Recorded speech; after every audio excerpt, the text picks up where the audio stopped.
রাজ্যের মুখ্যমন্ত্রী মমতা বন্দ্যোপাধ্যায় তিনি পরিযায়ী শ্রমিকদের উদ্দেশ্যে একটি বার্তা দিয়েছেন। পরিযায়ী শ্রমিকরা এই রাজ্যে ফিরে এলে তাদেরকে 5,000 টাকা করে ভাতা দেওয়ার কথা জানিয়েছেন।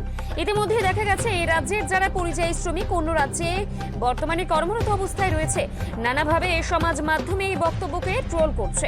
তার পরিপ্রেক্ষিতে পূর্ব মেদিনীপুর জেলার দক্ষিণকাথির বিজেপির বিধায়ক অরূপ কুমার দাসের মন্তব্য আমরা শুনে নেব।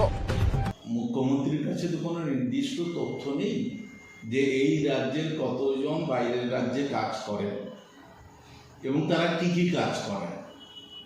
তিনি স্পষ্ট করে বলতে পারতেন যে না, এই রাজ্যে এই রাজ্য থেকে তৈরি করা ভুয়ো আধার কার্ড, ভুয়ো ভোটার কার্ড তৈরি করে দেওয়া হয়েছে যাদেরকে, তারা যখন লুকিয়ে বেরিয়ে অন্য রাজ্যে গিয়ে এইগুলো দেখিয়ে কাজ করছে এবং সেখানে যখন ঘেরাঘিরি চলছে, তারা ফিরে আসলে তাদেরকে 5,000 টাকা করে দেবো। এই কথাটা তিনি বলতে পারতেন স্পষ্ট করে যে ওদেরকেই দেবো আমরা।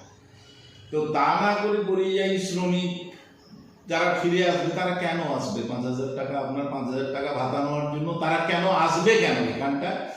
আপনি তো সমুদ্র সাথী প্রকল্প ঘোষণা করেছিলেন যে আজ 2 বছর পেরিয়ে গেছে, সেই সাথীরা এখন সমুদ্রে ভাসছে, কেউ 1 টাকা পাননি। আমরা বিধানসভায় বিজেপির বিধায়করা জানতে চেয়েছি আজ পর্যন্ত কতজনকে আপনি সমুদ্র সাথী প্রকল্পে টাকা দেওয়া হয়েছে, একটিও পাওয়া যায়নি। বেচারা মৎস্যমন্ত্রী মুখ কাঁচুমাচু করে বিধানসভায় দাঁড়িয়ে থাকেন যখন এই প্রশ্নের ওনাকে মুখোমুখি হতে হয়। সেরকম এই কর্মশ্রী এও এরকম একটি প্রকল্প, এটা কোনো নেই, এটা নির্বাচনের আগে একটা গিমিক মাত্র, যে সরকার তার কর্মচারীদের দিয়ে দিতে পারে না কোড অর্ডার ক্যারি আউট করে, তারা দেবেন আবার নতুন প্রকল্পের ভাতা। সুতরাং এটা একটা পুরোপুরি গিমিক, হাসির খবর। এবং আমরা এটাকে মনে করছি যে এটাও মানুষের সঙ্গে আবার নতুন ধরনের একটি প্রতারণা তিনি তৈরি করছেন। ফিরে আসবেন বলে মনে হয় কেউ? কেন ফিরে আসবেন? তারা 5,000 টাকার জন্য এখানে নিতে ফিরে আসবেন নাকি? আর বাইরের রাজ্যে যে লোকজনকে ধরাধরি চলছে, সেটা কোনো ভারতীয়কে ধরার জন্য চলছে না, সেটা চলছে অনুপ্রবেশকারীদের ধরার জন্য।